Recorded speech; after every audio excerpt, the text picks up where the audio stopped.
The lawyer's office was silent except for the soft hum of the air conditioning and my grandmother's triumphant tapping of her perfectly manicured nails against the mahogany conference table. I sat quietly, my face carefully neutral as Mr. Davidson, the family attorney, finished reading my grandparents' will. And finally, he concluded, adjusting his wire-rimmed glasses, regarding our adopted granddaughter, Sarah Mitchell. She is to receive no portion of the estate, as she does not carry the Mitchell bloodline.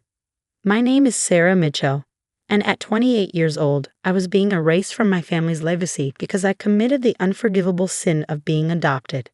It's nothing personal, dear, my grandmother Margaret said, though her smile suggested otherwise. But the Mitchell fortune needs to stay within the true family line. Across the table, my cousins James and Rebecca barely contained their glee.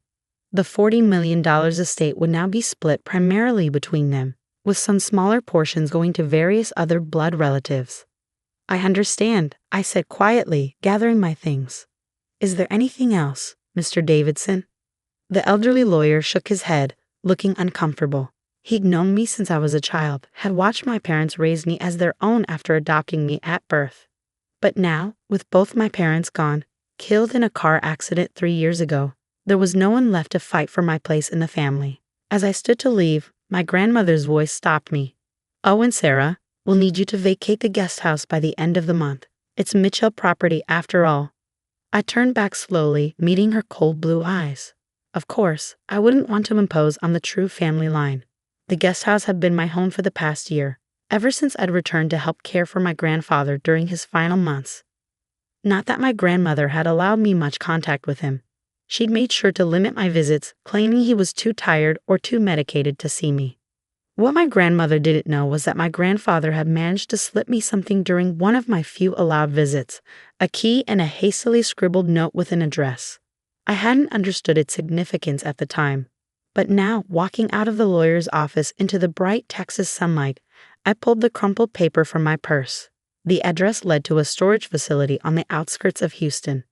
Below it, in my grandfather's shaky handwriting, "Your mother left this for you. The real story is inside.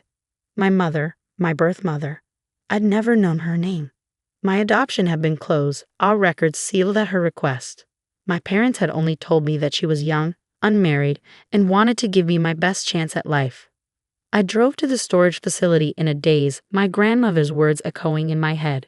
Not really part of this family. The same words she'd been using against me since my parents' death, slowly poisoning the rest of the family against me.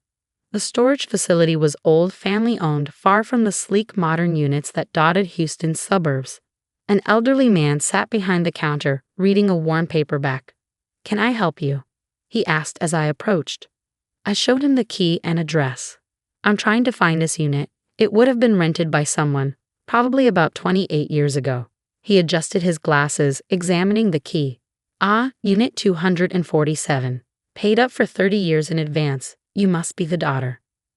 I felt my heart skip. "You remember?" He nodded slowly. "Hard to forget. Young woman, couldn't have been more than 20. Paid cash for 3 decades of storage.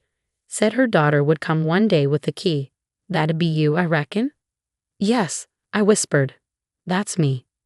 Unit 247 was at the back of the facility, away from the newer units. The key turned smoothly in the lock, despite its age. Inside, the space was small but meticulously organized. Boxes lined the walls, each carefully labeled in neat handwriting. The first box I opened contained papers, hundreds of them. Letters, documents, photographs.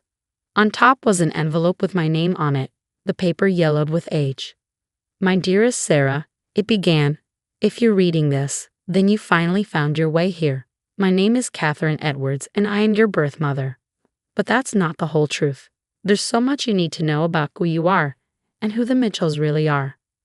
I sank to the floor, my hands shaking as I read on. Catherine Edwards had worked for Mitchell Industries in the early 1990s, right out of college. She'd been brilliant, ambitious, and caught the eye of the company's CEO, my grandfather, Robert Mitchell. "The affair lasted 6 months," she wrote. "I was young, naive, and believed him when he said he'd leave his wife.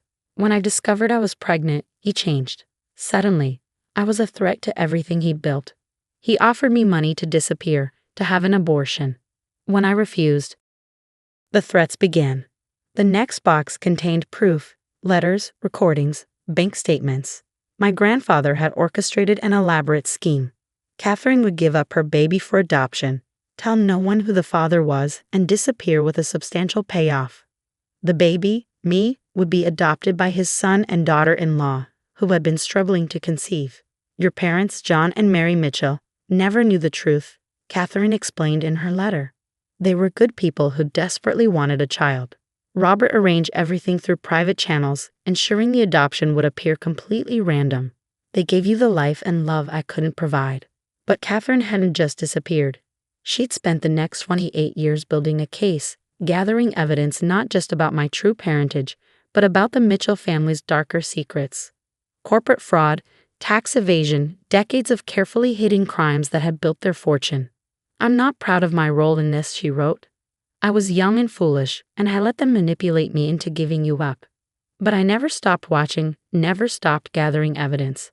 Everything you need to prove who you are, and what they've done, is in these boxes. I sat there for hours, reading through document after document. The story that emerged was staggering. I wasn't just adopted.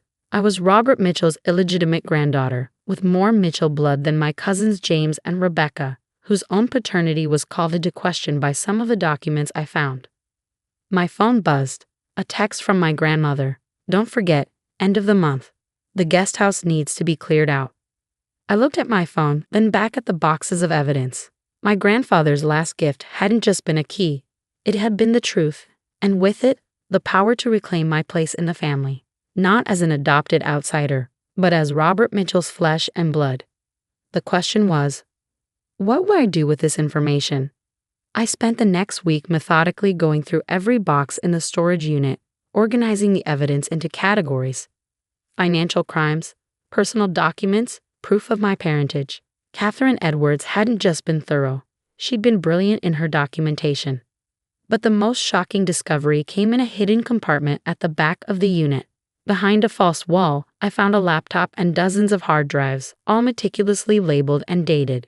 Catherine had continued gathering evidence long after she left Mitchell Industries, tracking the family's activities through a network of contacts and sophisticated surveillance.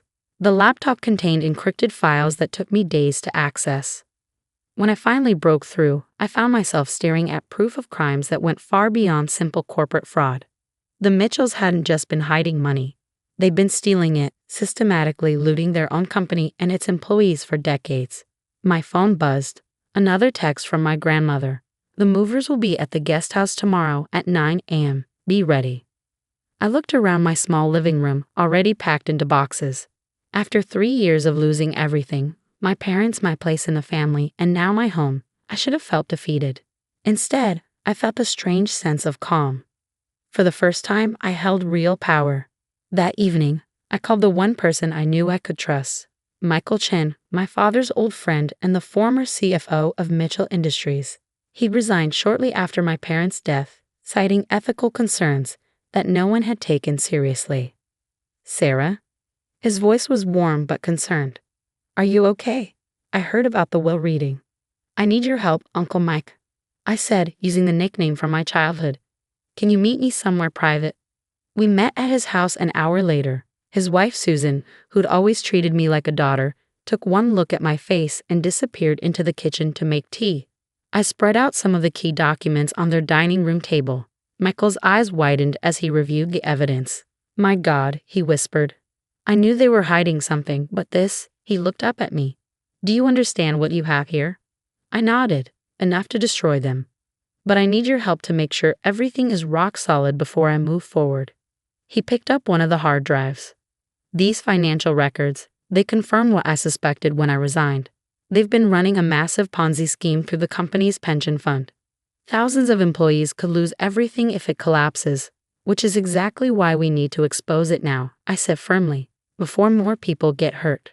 Over the next few days, Michael helped me organize and verify the evidence. We brought in a forensic accountant he trusted and a lawyer specializing in corporate fraud. Everything had to be perfect. The Mitchells wouldn't go down without a fight. Meanwhile, I moved out of the guest house as ordered, finding a small apartment nearby. My grandmother sent a triumphant email to the entire family announcing that the adopted outsider had finally been removed from Mitchell property. What she didn't know was that I spent my days in meetings with federal prosecutors, SEC investigators, and journalists, carefully building a case that would expose decades of Mitchell family crimes. The encrypted files on Catherine's laptop revealed an elaborate network of shell companies, offshore accounts, and fraudulent transactions. My grandparents hadn't just been protecting the Mitchell bloodline. They'd been protecting an empire built on theft and deception. One afternoon, as I was reviewing more documents with Michael, my cousin James unexpectedly showed up at his house. Well, he smirked from the doorway.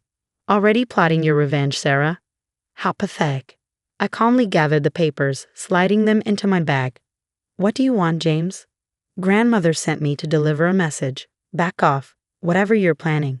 You're not going to win against us. I stood up slowly, meeting his gaze. And what exactly am I planning, James? His smirk faltered slightly.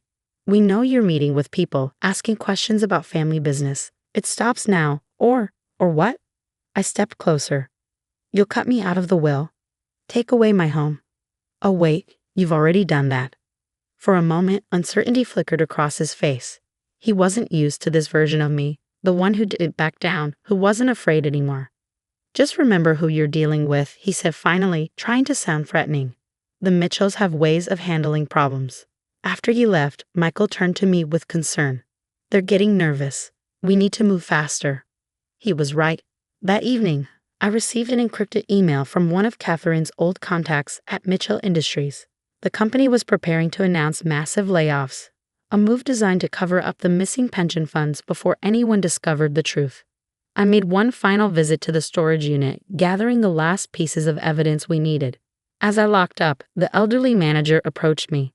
Your mother left something else for you, he said, holding out an envelope. Asked me to give it to you once you'd had time to go through everything else. Inside was a single photograph. Catherine Edwards holding newborn me, tears streaming down her face. On the back, she'd written, "Remember who you are. You're stronger than all of them." The day of reckoning arrived on a bright Monday morning. I sat in the Mitchell Industries boardroom, not as a family outcast, but as the key witness in a federal investigation. FBI agents were simultaneously raiding Mitchell properties across the country, while SEC investigators combed through company servers. My grandmother's face when she was escorted into the building by federal agents was something I'll never forget. Gone was the superior smirk, replaced by shocked disbelief as she saw me sitting beside the lead investigator. "What is the meaning of this?" she demanded, her voice shaking. "Sarah, what have you done?" "Please be seated, Mrs. Mitchell," the FBI agent said firmly. "We have some questions about Mitchell Industries' financial practices." James and Rebecca were brought in next, followed by other family members and executives. Each looked more stunned than the last to see me there. The lawyer they'd hastily called was already sweating as he reviewed the evidence we'd gathered. "Before we begin," I said, standing up, "I think there's something you should all know." I pulled out the DNA test results we'd run using samples from the storage unit. It turns out I am a Mitchell by blood after all. Grandfather made sure of that when he arranged my adoption to cover up his affair with Catherine Edwards. The room erupted in chaos. My grandmother's face went white as she realized the implications. James jumped up, shouting about lies and fabrications, but the evidence was irrefutable. "That's impossible," my grandmother whispered. "Robert would never." "He did," I said quietly, "and then he spent the rest of his life watching you and the rest of the family steal from the company he built. That's why he gave me the key to Catherine's storage unit. He wanted the truth to come out."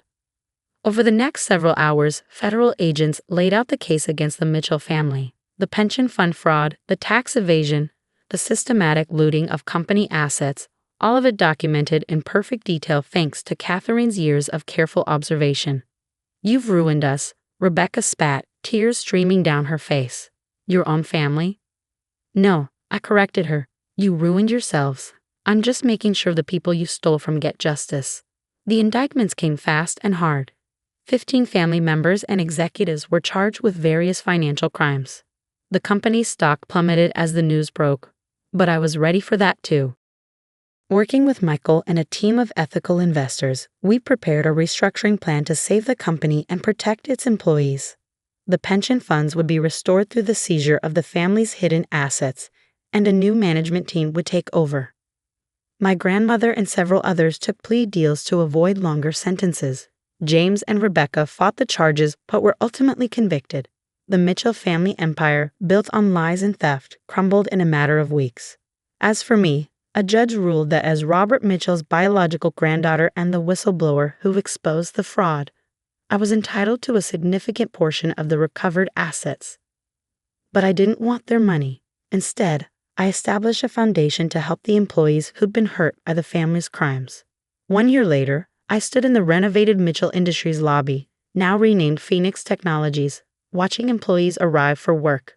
The company had survived and was thriving under new leadership, built on transparency and ethical practices. "Your mother would be proud," Michael said, joining me at the window. Catherine spent years gathering evidence, hoping someone would finally expose the truth. "Have you heard from her?" I asked. We tried to find Catherine after everything came out, but she seemed to have disappeared completely. "No, but her lawyer sent this." He handed me an envelope. Inside was a letter, written in the same neat handwriting I come to know so well from the storage unit documents. "My dearest Sarah," it began, "by now you know the whole truth.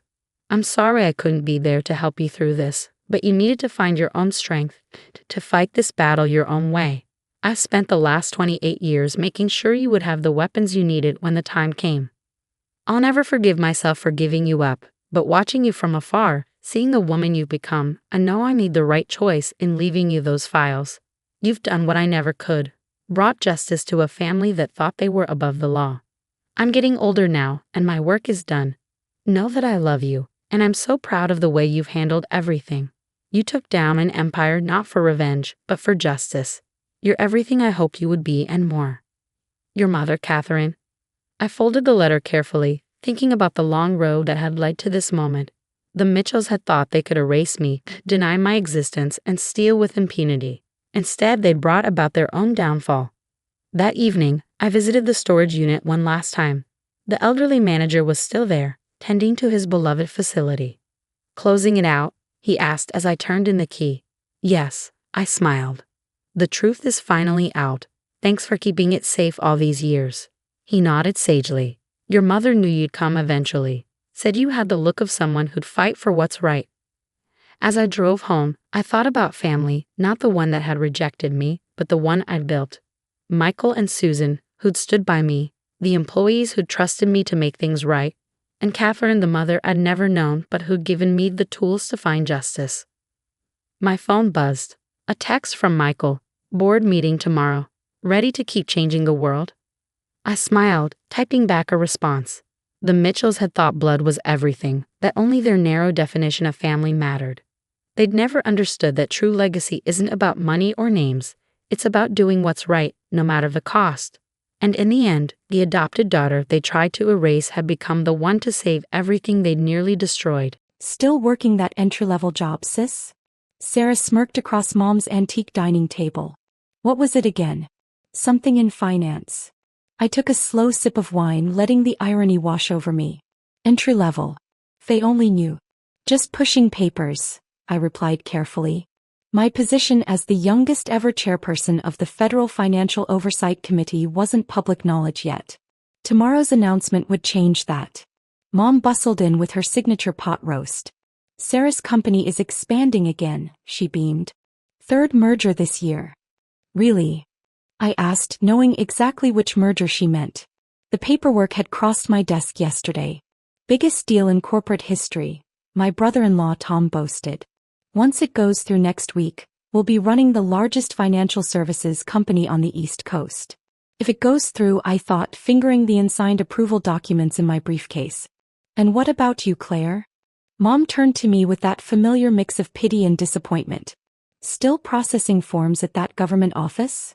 "Something like that." My phone buzzed. A message from my assistant. "Urgent. Thompson-Bradley merger approval needed. All parties awaiting your signature." Sarah's merger. The one she'd been bragging about all evening. The one that needed my approval to proceed. "Claire never did have your ambitions, Sarah," Mom sighed.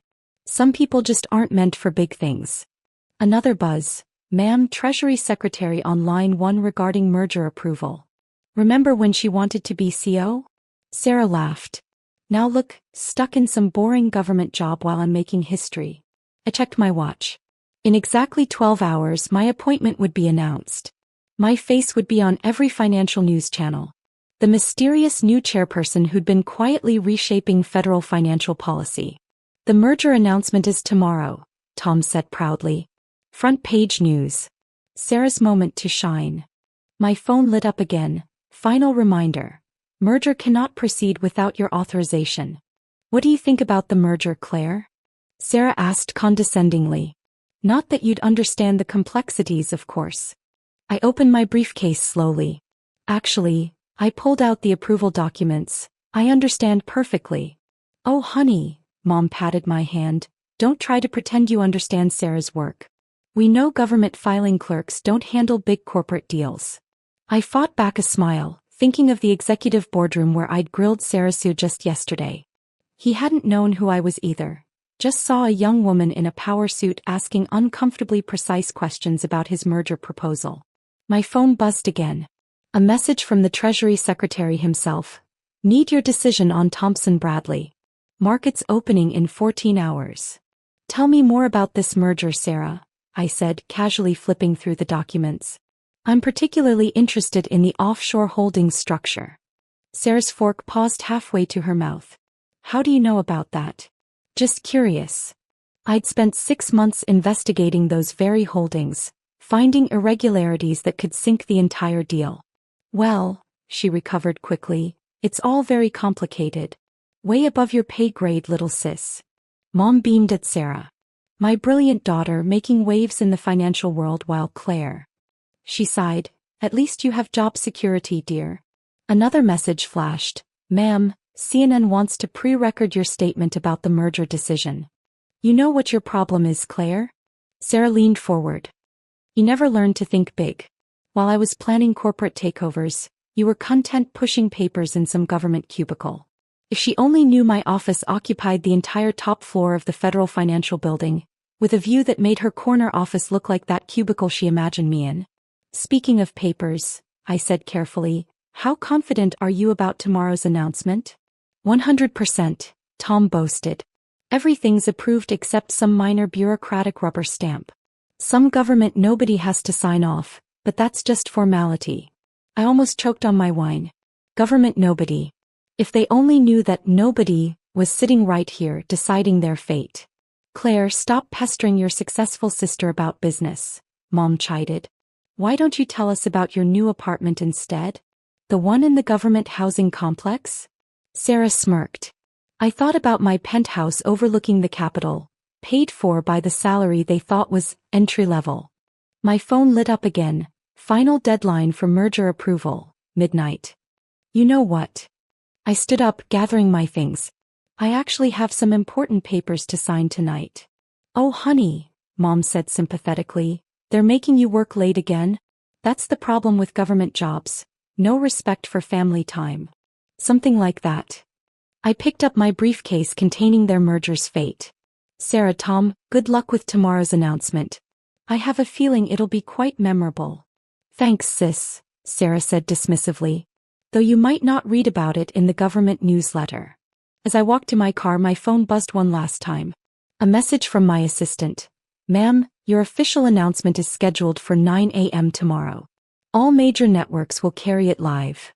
I smiled, thinking of Sarah's face when she realized her nobody sister had been secretly running the most powerful financial oversight committee in the country.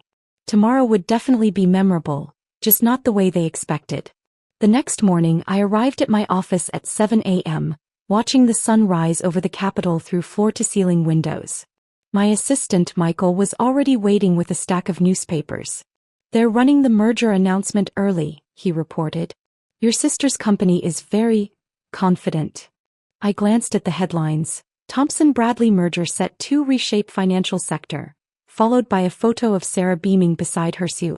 How confident? I asked, settling behind my mahogany desk. They've already printed the celebration banners. Your sister gave 3 morning show interviews. And he paused, checking his tablet. She just posted on LinkedIn, proud to announce the biggest merger in corporate history. Some people push papers, others make history. Interesting timing, I mused, considering I haven't signed the approval yet. My private elevator chimed. The Treasury Secretary walked in looking anxious. Claire, we need your decision. The markets open in 2 hours and Thomson Bradley is already making announcements. Are they? I pulled up Sarah's latest interview on my wall screen. There she was, glowing with presumed triumph. This merger represents years of hard work by people who think big, who aren't content with small government jobs. They're certainly confident, the secretary observed. Too confident. I opened the merger file on my desk. Did you review my findings on their offshore structures? Yes. The irregularities are concerning. My phone buzzed, a text from Mom, watching Sarah on TV. So proud. Hope you're having a good day at your little office job. Another buzz, Sarah, don't worry sis. Once the merger goes through, maybe I can get you a real job. Something above paper pushing. Michael cleared his throat. Ma'am, your official announcement starts in 90 minutes. The networks are setting up now. I stood walking to the window. From here I could see the Thomson Bradley building, where Sarah would be holding court in her corner office, basking in premature glory. Pull up the merger approval document, I instructed Michael. He projected it onto the wall screen. One signature line waited at the bottom, mine. Also, I added, show me the regulatory investigation findings. A second document appeared, detailing months of investigation into Thomson Bradley's questionable practices. The same investigation Sarah had dismissed as bureaucratic red tape. Your sister's company is hosting a breakfast celebration, Michael reported. They're live streaming it. I pulled up the stream. There was Sarah, champagne in hand, surrounded by cheering executives. To making history, she toasted. And to those smart enough to think big. The Treasury Secretary checked his watch. Claire, we need your decision. The markets. Actually, I smiled. I think I'll deliver my decision in person. In person. Michael, is my security detail ready? Yes, ma'am. And the press pool is assembled downstairs. I picked up my pen, but instead of signing the merger approval, I reached for a different document, one Sarah hadn't seen coming. Send a message to Thomson Bradley, I instructed. Tell them the committee chair is arriving for an urgent announcement. They'll expect you to rubber stamp the merger, the secretary warned. They expect a lot of things, I replied, watching Sarah celebrate on the live stream. Time they learned who really runs this show.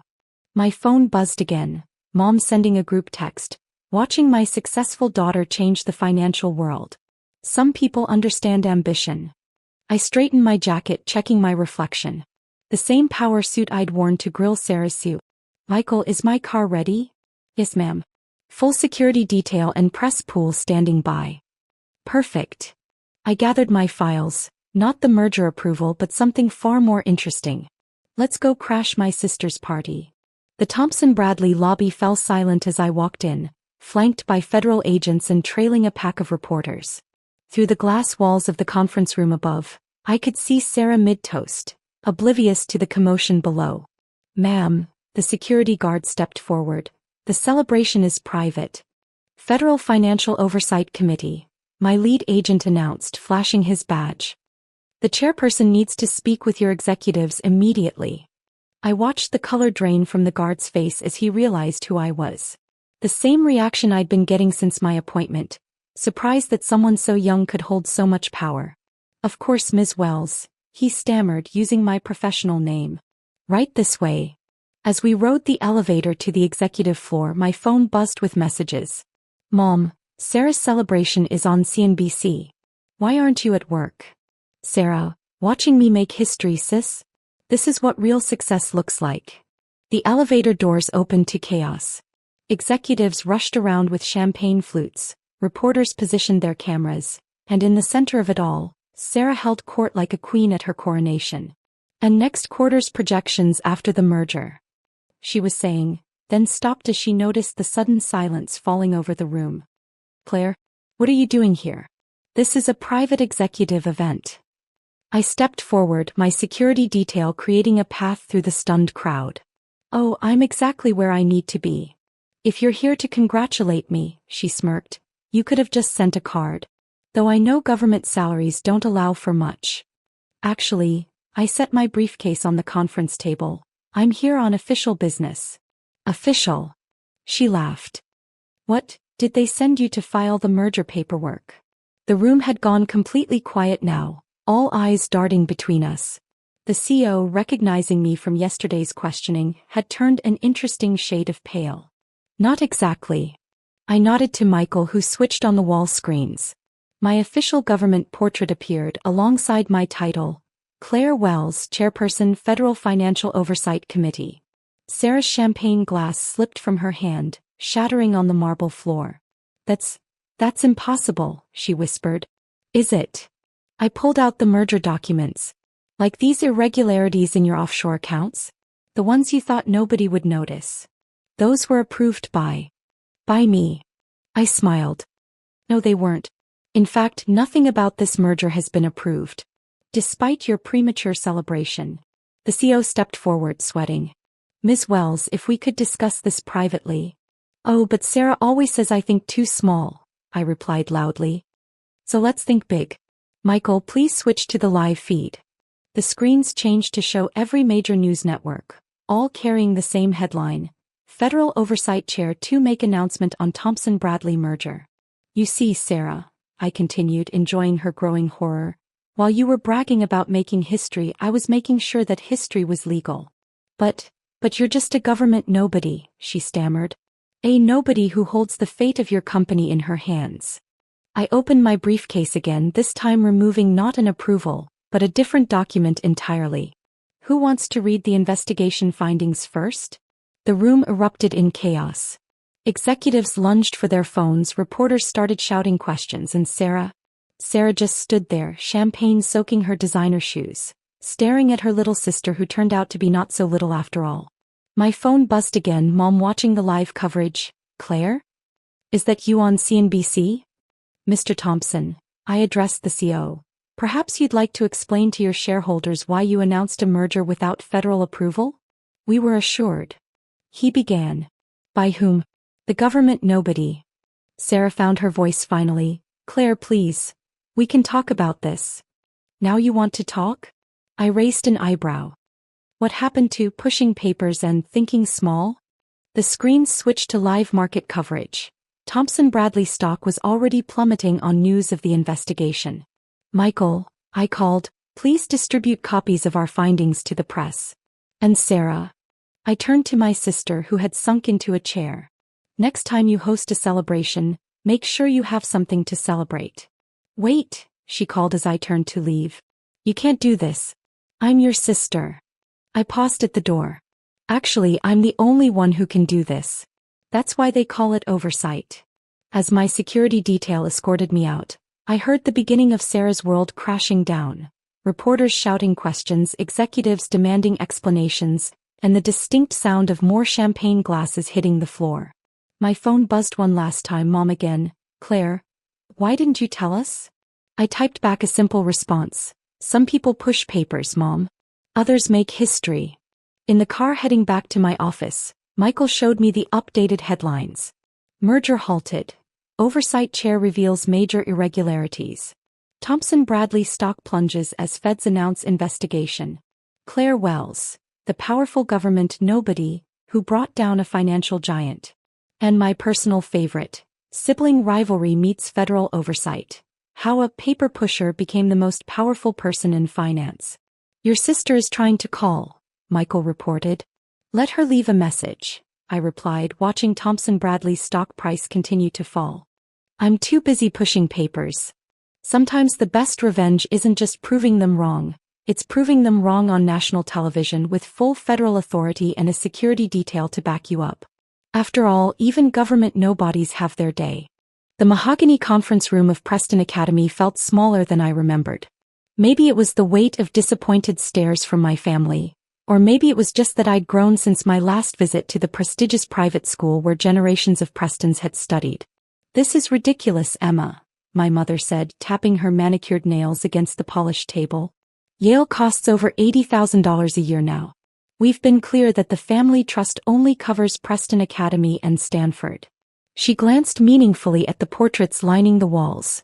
3 generations of Prestons who'd followed that exact path. I shifted in my chair, my acceptance letter crumpling slightly in my hands. The Yale logo at the top seemed to mock me, a reminder that I'd dared to step off the carefully planned Preston path. I can get loans, I started, but Dad cut me off with a sharp laugh. Loans? For what? To study computer science. He practically spat the words. The Preston Foundation manages over $20 billion in real estate. You're meant to take over the foundation, not waste time with coding. My brother Thomas smirked from his corner of the table. He'd followed the plan perfectly. Preston Academy valedictorian, Stanford Business School, now managing director at the foundation. Face it, sis. You can't afford Yale. Just accept Stanford like the rest of us. They didn't know about my cryptocurrency investments, or the educational technology platform I'd built 3 years ago. They still thought I spent my nights studying calculus when I was actually running a company from my dorm room. Actually, I said, pulling out my laptop, I wanted to show you something interesting about Preston Academy's financials. Mom waved her hand dismissively. We're not interested in whatever computer project you're working on. This meeting is about getting you back on track. Oh, but you'll want to see this, I replied, typing in my password. Especially the part about the school's new ownership structure. Ownership structure? Dad frowned. Preston Academy has been independently owned for 150 years.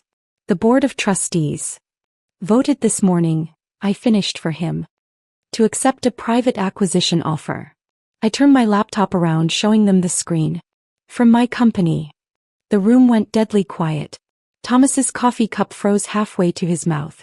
That's impossible, Mom whispered. The school is worth $2.3 billion according to this morning's valuation, I said. Though I paid a bit more to ensure a smooth transition. Dad's coffee cup hit the table hard, dark liquid splashing onto my Yale acceptance letter. But I didn't care anymore. That acceptance letter was already outdated. I should probably mention, I continued, pulling up another document, that the acquisition includes the entire Preston educational network. All 12 campuses. Thomas jumped to his feet. You can't. There's no way you could afford. I pressed a button on my phone. Throughout the campus, bells chimed as the PA system crackled to life. Attention Preston Academy students and faculty, my recorded voice echoed through the halls. This is your new owner speaking. The next few minutes were chaos. Dad lunged for his phone, frantically dialing the board chairman while Mom sat frozen, her perfect posture finally cracking. Thomas was still standing, his face cycling through shades of red I didn't know existed. My announcement continued to echo through the campus. As of 9 a.m. this morning, Preston Academy and its affiliated campuses have been acquired by EDU Tech Innovations. Rest assured, our commitment to academic excellence remains unchanged. However, we will be implementing several exciting technological and financial improvements. What improvements? Mom's voice was barely a whisper. I opened another document on my laptop. Full scholarships for 50% of students for starters. Merit-based, not legacy-based. I looked pointedly at Thomas, who'd barely scraped through with C's. A complete overhaul of the computer science department. And most importantly, a new financial aid system that makes Preston accessible to students who actually deserve to be here. You're destroying everything our family built. Thomas slammed his fist on the table. These legacy admissions, these connections, they're what make Preston special. No, I corrected him. What makes Preston special is its potential to be more than just a playground for rich kids. Did you know our math team hasn't won a state championship in 15 years? But the public school across town with 1/10 of our budget has won 3. Dad finally lowered his phone, his face ashen. Gerald just confirmed it. The board vote was unanimous. He looked at me like he'd never seen me before. How? Where did you get that kind of money? I pulled up my company's financial records. Remember that silly little education app I built sophomore year? The one you refused to invest in. I turned the screen toward them. It's now worth $18 billion. Turns out there's a huge market for AI-driven personalized learning. Mom's hand flew to her pearl necklace, her nervous tell since I was a child. But, But your trust fund barely covers a year at Yale. I never touched the trust fund, I said. I used the money I made coding websites in 9th grade to buy my first Bitcoin. Then I built the app, scaled it across Asia and took it public last year. I paused, enjoying the stunned silence. I'm actually richer than our entire family foundation now. Thomas collapsed back into his chair. This is a joke. It has to be. The PA system crackled again, this time with a live announcement. All faculty please report to the main auditorium for an emergency meeting regarding the new ownership transition. Through the conference room's windows, we could see teachers hurrying across the quad, phones in hand, probably reading the press releases that were now hitting every major news outlet. The board chairman, Dad started, is keeping his position, I assured him, along with most of the administrative staff. This isn't a hostile takeover, Dad. It's a rescue mission. I pulled up another document, Preston's true financial records, the ones the family never talked about. The school's been losing money for years. The endowment's down 40% since 2020. Without this acquisition, Preston would have had to start cutting programs next year. The color drained from Dad's face. As the foundation's chairman, he'd known this, but he'd hidden it from the rest of the family. So you see, I continued, closing my laptop, Yale isn't really an issue anymore. Since I now own a university system, I can pretty much study wherever I want. Mom's composure finally broke completely. But what about the Preston legacy? The family name. I stood up, smoothing my blazer. The Preston name will be associated with educational innovation instead of elitism. I'd think you'd be proud. I checked my phone. My executive team was waiting. Now, if you'll excuse me, I have a faculty meeting to address. Oh, and Thomas. My brother looked up, still shell-shocked. You might want to update your resume. The new board of trustees will be reviewing all legacy positions next week. The door burst open and in strode my grandfather, Charles Preston III, his bow tie slightly askew for the first time in living memory. As the patriarch of the Preston family and chairman emeritus of the school board, he'd clearly rushed over from his morning golf game at the country club. What's this nonsense about a sale? He thundered, waving his phone. Margaret at the club just texted me that her broker is buying Preston Educational Network stock. We're not even publicly traded. We are now, Grandpa, I said calmly. The IPO was part of the acquisition deal. Though I maintain controlling interest, of course. He stared at me, then at my laptop, then at the growing crowd of faculty members visible through the windows. But you're just the girl who wasn't Preston material? I finished for him. The one you said was wasting her time with computers instead of learning proper estate management. I pulled up another document. Speaking of estate management, would you like to see the real numbers behind the Preston Foundation's real estate portfolio? Dad's head snapped up. Emma, that's enough. No, I don't think it is. I turned the laptop to face them again. Your commercial properties are hemorrhaging money. WeWork's collapse took down half your office rentals. The shopping malls are at 40% occupancy. The only thing keeping the foundation afloat was the tuition from Preston Academy's international students. Grandfather's face went from red to purple. Those records are private. Nothing is private when you're using the school's outdated servers to store your financial data, I said. You really should have listened when I warned you about cybersecurity last year. Thomas finally found his voice again. So what, you're going to blackmail us now? Force us to accept your hostile takeover? I laughed, for the first time since entering the room. Blackmail? Well, I'm offering to save you. I pulled out a folder and slid it across the table. This is a proposal to merge the Preston Foundation's real estate holdings with EduTech's innovation centers. We convert your failing malls into technical training facilities, your empty office buildings into startup incubators. Dad reached for the folder with trembling hands. You want to turn our real estate empire into schools? Into the future, I corrected him. Every major city needs tech education facilities. Your properties are perfectly located. We'd be providing practical education while generating steady revenue through public-private partnerships. Mom was rapidly tapping on her phone. The stock, she whispered. It's up 120% since the announcement. People believe in education, I said simply. They believe in innovation. They just needed someone to show them a better way. Grandfather slumped into a chair, looking every bit his 82 years. I always wondered why you spent so much time in that computer lab. Thought you were playing games. I was building an empire, I said quietly. One that could save yours if you let me. Through the windows, we could see news vans starting to arrive at the school gates. My phone buzzed continuously with messages from reporters, investors, and educational consultants. The press conference starts in 20 minutes, I said, standing up. You have two choices. Join me on stage as we announce a new era for Preston education, or watch from the audience as I do it alone. Dad looked at the folder in his hands, then at grandfather, then at me. The Preston legacy will be stronger than ever, I finished. Just different. More inclusive. More innovative. I headed for the door, then paused. Oh, and Mom. She looked up from her phone, still tracking the soaring stock price. About Yale. I'm actually going to defer for a year. Need to focus on transforming education first. But thanks for worrying about the tuition. As I walked out, I heard grandfather mutter, Charles, I believe your daughter just outmaneuvered 3 generations of Prestons. No, father, Dad replied, and I could hear the beginning of pride in his voice. She just saved them. The main auditorium was packed.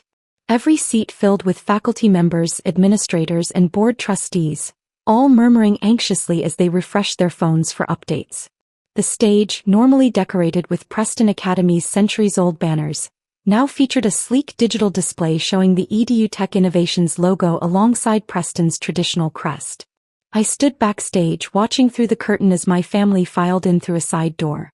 Dad had straightened his tie, Mom had reapplied her makeup, and even Thomas had managed to compose himself. Only grandfather still looked shell-shocked, his bow tie remaining crooked. 5 minutes, Miss Preston, my chief of staff Sarah whispered. She'd been with me since the early days of EDU Tech, back when we were working out of my dorm room. The major networks are all carrying this live. I nodded, checking my presentation one last time on my tablet. Is Professor Chin here? Front row as requested. I smiled, remembering the old computer science teacher who'd given me my first coding lessons in that basement lab. The only faculty member who'd supported my unconventional interests. He didn't know yet that he was about to become the dean of Preston's new Institute of Technology. Ma'am. A nervous-looking board member approached. The teachers' union representatives are asking about job security. Tell them to wait for the announcement, I said. But they might want to update their technical skills. The auditorium lights dimmed and the murmuring quieted. The digital display began showing Preston Academy's statistics. Test scores, college acceptance rates, endowment figures. Then, smoothly, it transitioned to EDU Tech's global reach. 50 million users, 120 countries, 15 educational patents. I stepped onto the stage and the room went silent. In my simple black blazer and pants, I looked nothing like the traditional Preston leadership. No tweed, no elbow patches, no bow ties. Good morning, I began, my voice carrying clearly through the state-of-the-art sound system that had just been installed overnight. I'm Emma Preston, CEO of EDU Tech Innovations, and as of today, the new owner of Preston Educational Network. I could see the shock on many faces, faculty members who remembered me as a quiet student more interested in computers than cotillions. I know many of you are worried. Change is frightening, especially in an institution as steeped in tradition as Preston Academy. But I'm not here to destroy tradition. I'm here to evolve it. The display behind me shifted to show my new vision. Solar panels on the Gothic buildings, advanced research laboratories, globally connected classrooms. The marriage of Preston's architectural beauty with cutting-edge technology. Every student will now have access to AI-driven personalized learning. Every teacher will be trained in the latest educational technology. Our classrooms will connect with partner schools worldwide. And most importantly, I paused, looking directly at my family in the front row, admission will be based purely on merit. A gasp went through the room. Preston's legacy admissions were legendary, and legendarily profitable. To offset the change in our admission structure, I'm establishing a $5 billion technology endowment. Faculty salaries will increase by 40%. Research grants will triple. And yes, we're finally fixing the cafeteria. That got a laugh, breaking the tension slightly. The cafeteria's notorious mystery meat was another Preston tradition no one would miss. But the biggest change, I continued, isn't about technology or money. It's about purpose. Preston Academy was founded to create leaders. That hasn't changed. But the world those leaders will inherit has. We need innovators, problem solvers, creators. People who can bridge the gap between tradition and progress. I gestured to the display which showed EduTech's stock price soaring in real time. The market believes in this vision. More importantly, I believe in it. Because I lived it. I sat in these halls, dreaming of something bigger than legacy admissions and trust funds. Professor Chin was beaming in the front row. Next to him I could see tears in Mom's eyes, but they weren't sad tears anymore. Starting tomorrow, Preston Academy becomes a model for 21st century education. Those who want to be part of this transformation, who are ready to learn and grow, will find no better home. Those who prefer the old way. I smiled. Well, I hear Stanford is still accepting legacy applications. Thomas shifted uncomfortably in his seat. Now, I said, pulling out my tablet, let me show you exactly how we're going to revolutionize education one student at a time. The presentation that followed would make headlines worldwide. By evening, #PrestonRevolution would be trending on every social platform. But right then in that auditorium, watching my family's expressions shift from shock to understanding to cautious pride, I knew I'd done more than just buy a school. I'd changed what it meant to be a Preston. The Anderson family Christmas dinner, where passive-aggressive comments were served alongside turkey and status anxiety, was the main course. I parked my embarrassingly practical Tesla Model 3 between Dad's Rolls-Royce and my brother Michael's Aston Martin, already hearing the comments that would follow. My tiny consulting business had been their favorite topic of mockery since I'd left the family's manufacturing empire, Anderson Industries, 5 years ago. If only they knew that Anderson Industries was now secretly owned by my firm Phoenix Consulting Group, through a carefully orchestrated series of acquisitions. Tonight they'd find out. Sarah. Mom's voice carried across the snow-covered lawn of their mansion. Still driving that economic car, I see. I smiled, thinking of the fleet of supercars in my private garage. It gets me where I need to go, Mother. The foyer was decked in its usual Christmas extravagance, imported decorations, professional lighting, and a 15-foot tree that probably cost more than most people's monthly salary. Family photos covered the walls, heavily featuring Michael in his role as Anderson Industries CFO. My photos stopped at college graduation, when I'd committed the unforgivable sin of starting my own business instead of joining the family company. Sarah, darling, Dad called from his study, barely looking up from his papers. I heard that startup you were advising went bankrupt. Perhaps it's time to reconsider your position at Anderson Industries. If he only knew that startup was a shell company I'd used to acquire another piece of his empire. Michael emerged from the living room, smugness radiating from his custom Tom Ford suit. Still playing business consultant, sis? Must be tough watching real executives work while you help mom-and-pop shops with their spreadsheets.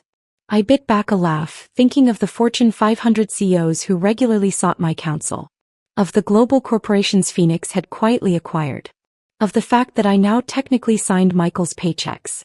Dinner's ready, Mom announced, leading us to the formal dining room. Sarah, do try to keep the business talk to a minimum. No one wants to hear about your little consulting projects. I took my usual seat, the furthest from Dad's position at the head of the table. The annual performance was about to begin. The board meeting tomorrow should be interesting, Dad mentioned, carving the turkey. Some mysterious investment group has been buying up shares. Probably another amateur attempt at a hostile takeover. Michael puffed up importantly. Don't worry, Dad. I've reviewed all potential threats. Nobody has the resources or expertise to take over Anderson Industries. I sipped my wine to hide my smile, thinking of the complex network of shell companies and investment vehicles I'd used to acquire controlling interest in Anderson Industries. Tomorrow's board meeting would reveal that Phoenix Consulting Group and its enigmatic chairman now owned their precious family company. Sarah, Mom's voice dripped with false concern, that outfit must have been quite an investment for you. Consignment shop.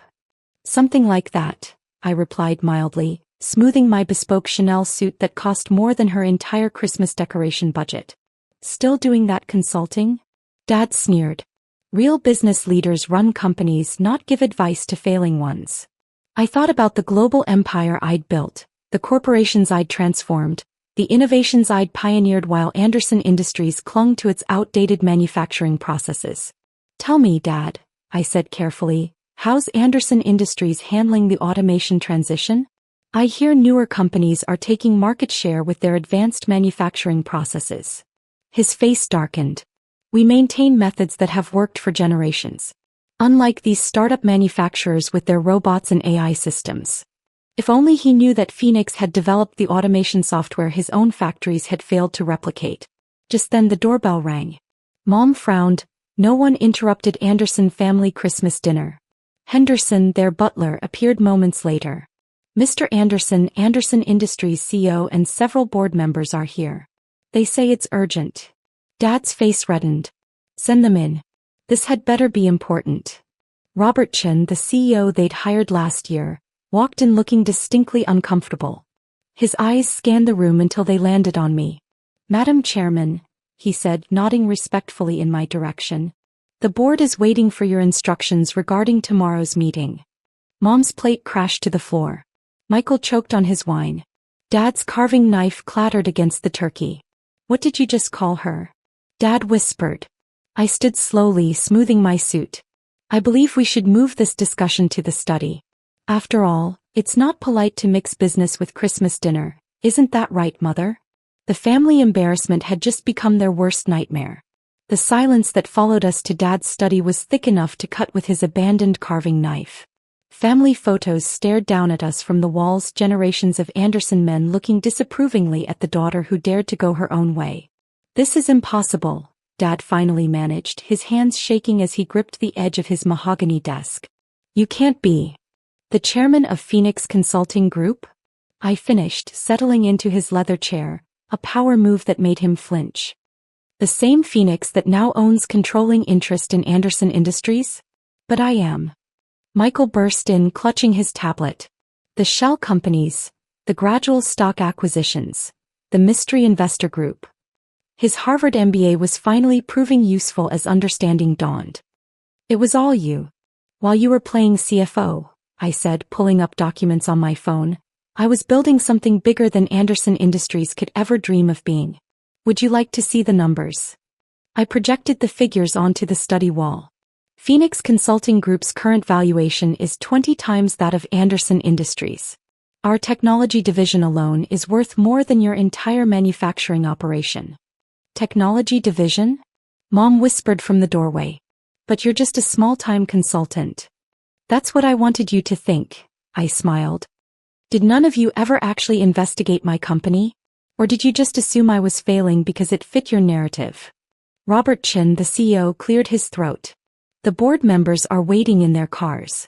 They're eager to discuss the modernization plan." "Modernization?" Dad's voice rose. "There's nothing wrong with our current dash. Everything is wrong with your current methods." I cut him off. "Your factories are outdated, your processes are inefficient, and your resistance to automation has cost the company millions. Would you like to see those numbers too?" I pulled up more projections. "Under your leadership, Anderson Industries' market share has dropped 40% in 5 years. Your major clients are switching to more innovative manufacturers. The only thing keeping your stock price up was the steady buying by my shell companies." Michael slumped against the wall. "The automation software we tried to develop was a pale imitation of what Phoenix already had," I finished. "By the way, the board members have received detailed reports on your failed projects and creative accounting. Particularly interesting reading in the sections about misappropriated R&D funds." The color drained from his face. We both knew what those reports would reveal. The covered-up failures, the wasted millions, the doctored success rates he'd presented to the board. "You can't do this to your own family," Mom pleaded. "Think of your father's legacy." "Legacy?" I stood, walking to the family photos. "Like the legacy of telling every business contact in the industry that I was delusional for starting my own company? Or the legacy of trying to blacklist my consulting firm when I first started?" Robert Chen stepped forward. "The modernization team is ready to begin implementation tomorrow morning. The new automated systems dash over my dead body." Dad roared, finally finding his voice. I'll call an emergency shareholder meeting. We'll fight this dash. The shareholders have already voted, I interrupted, displaying another document. Unanimously in favor of the modernization plan. Your leadership team services are no longer required. I pulled out 3 envelopes. Your severance packages are generous, more than you deserve. Sign them tonight and we'll call it a clean break. You ungrateful dash, Dad started. Careful, I warned softly. You're about to insult your new boss. My phone buzzed, a message from my COO. Construction crews ready. New signage arrives at midnight. Speaking of changes, I continued, the Anderson Industries name will be retired effective tomorrow. All facilities will be rebranded as Phoenix Manufacturing within the week. You're destroying everything we built, Mom whispered. No, I corrected her. I'm saving what's left of it. Your outdated methods, your resistance to innovation, your nepotistic management style, it all ends tomorrow. I walked to the door, then turned back. Oh, and about my little consulting projects? Ask your friends at Sterling Manufacturing and Roberts Industries who their new owner is. Spoiler alert, they're also part of Phoenix now. The look of dawning horror on their faces was priceless as they realized the scope of what I'd built while they were busy mocking my career choice. The board meets at 8 a.m. sharp, I announced. Don't bother attending, your resignations will be announced first thing.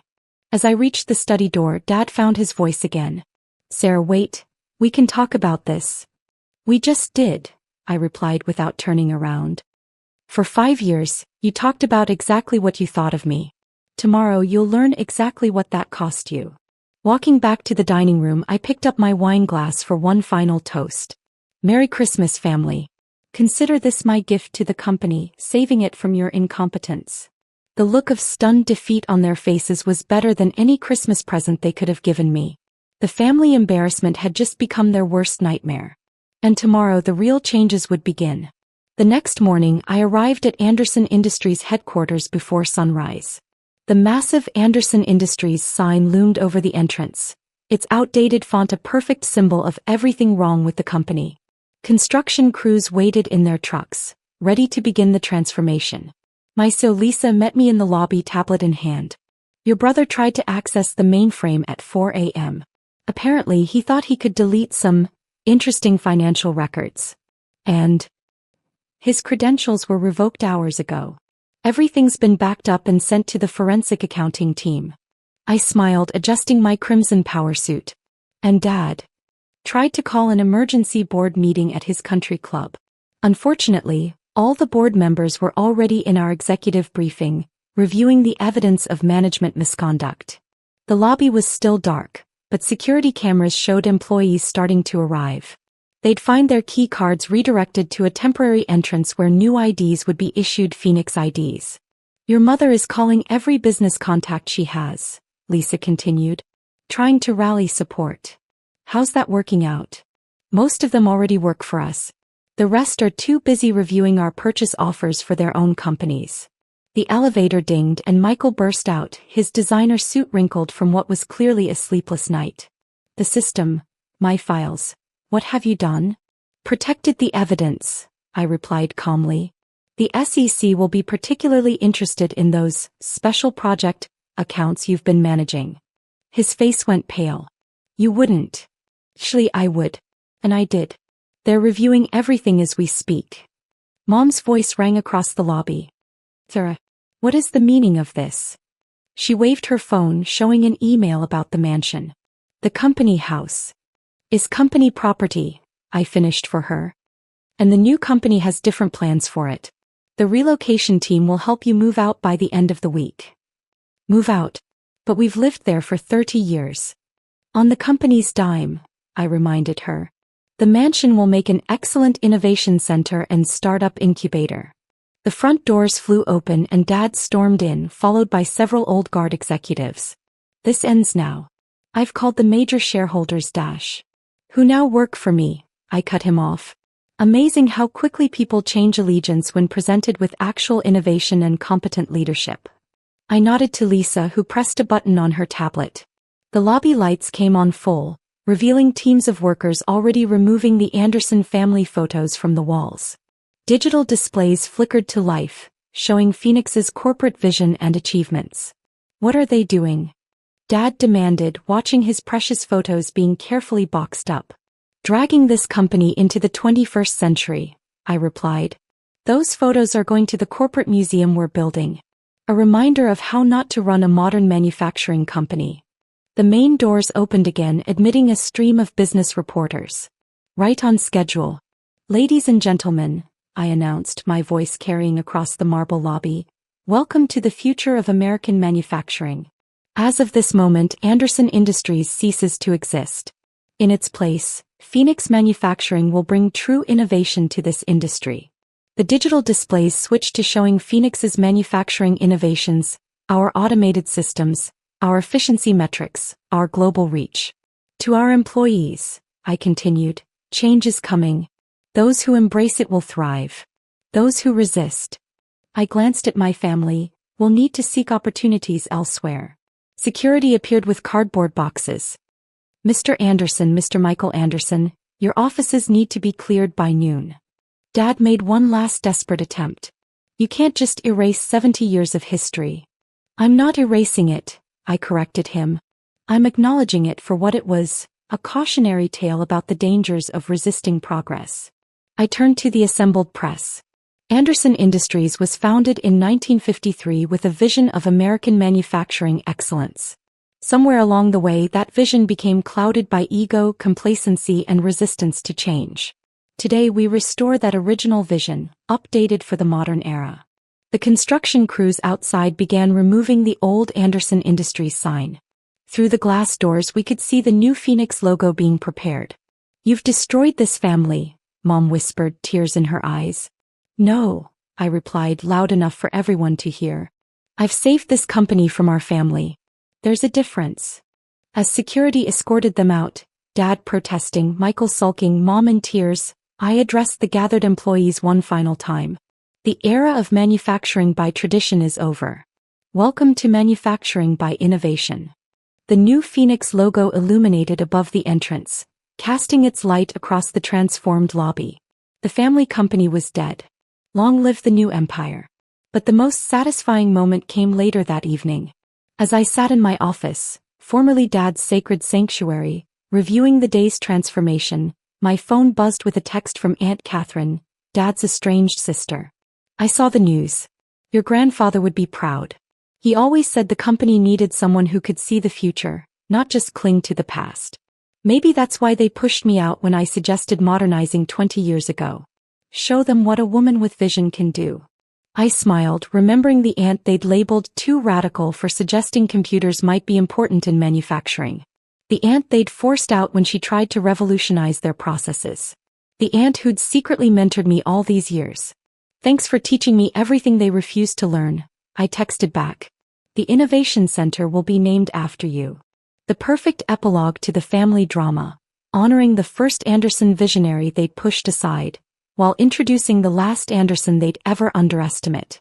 Sometimes the best revenge isn't just success, it's succeeding at everything they said you couldn't do.